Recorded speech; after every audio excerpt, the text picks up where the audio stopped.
when a New York football team has its season fall completely apart and their dynamic young quarterback who comes back from concussion protocol gets blown up, on a hit that's completely legal and then comes out afterwards and basically says, yeah, like, we're not playing soccer. This is the way I played my entire life.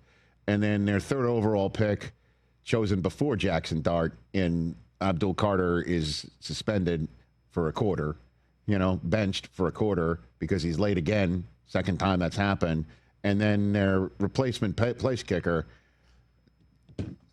stubs his toe and purposefully doesn't swing the leg because the ball's not perfectly enough for him. I mean, we're going to lead with that. Even if there's another team that's just won its 11th game to be the first 11-win team of the season, even when that team is an unexpected first to 11 and is a team that appears to be on the path to being in your face win after win after win after win because they are a better coach than you and they have a better quarterback than you and they have a better team mentality than you and they are better situationally than you, and their P's and Q's are completely with crossed T's and dotted I's in the Patriots. And sure enough, we are at the point where this team is 100% making the playoffs. The only question is, how many home games could they have? And I know that's potentially sacrilegious because there's the Bills just 2 behind them. But while the Patriots are on a bye week, the Bills have Joe Burrow in their house to try and keep pace. And if they lose that game to Joe Burrow in Western New York, and I don't need to go too deep here because out of respect of Jim Kelly showing up in about 9 minutes' time, I'll say it here. It's happened. Then the Patriots would have the opportunity, as Cooper, the diehard Patriot fan of my household, turned to me with a couple minutes to go and says, Dad, because he's good at math, if the Bills lose while we're on a bye and we beat the Bills, we clinch the division, don't we? And I'm like, yeah, you do. You do. With a home game. And this team destroying everyone in front of them, including the Bills in win 2 of their current 10-game win streak. And so that's the question, is how far can they go? And when I saw the Ravens winning 5 in a row, and certainly before the season, Ravens taking on the Patriots in Week 16 at home, that's entirely a winnable game. And as a matter of fact, the Patriots should win it playing the way that they are, with the quarterback playing the way he is.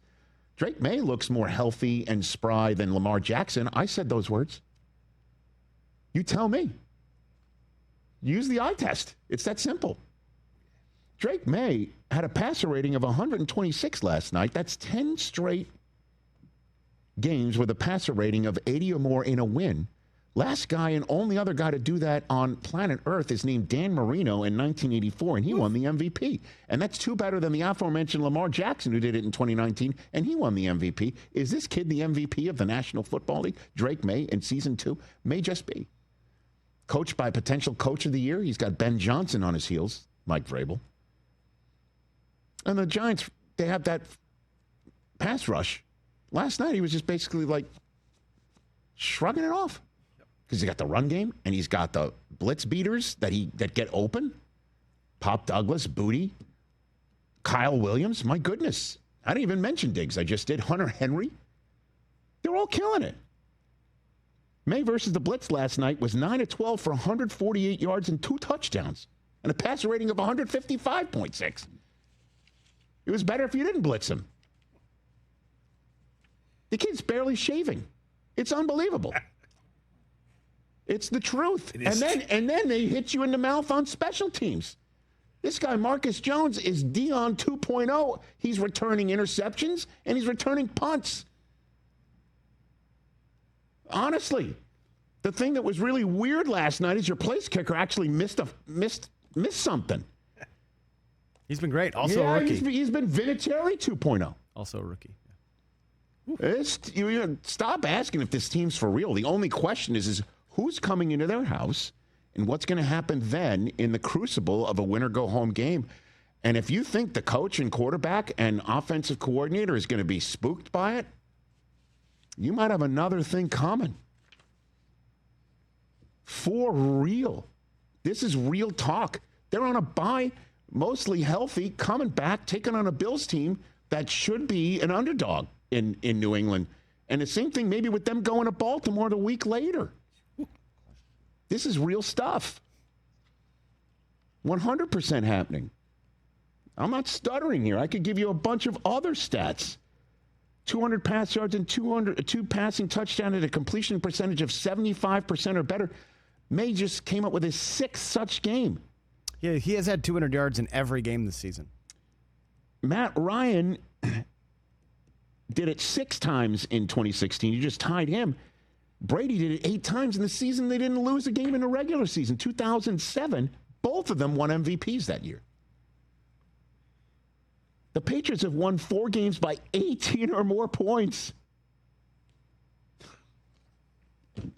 They're killing everybody. And this is a team that couldn't tie their own shoes. Oh, they were arguably the worst team over the last 2 years. Going into week 4 also, maybe. It was a rough stretch. It was a rough beginning. They fumbled away a game against the Steelers. Yep. They lost to the Raiders at home. They lost their first 2 at home. Yep. Now look at them. For real. And you're overlooking them because this, that, the other thing, at your peril. Real talk.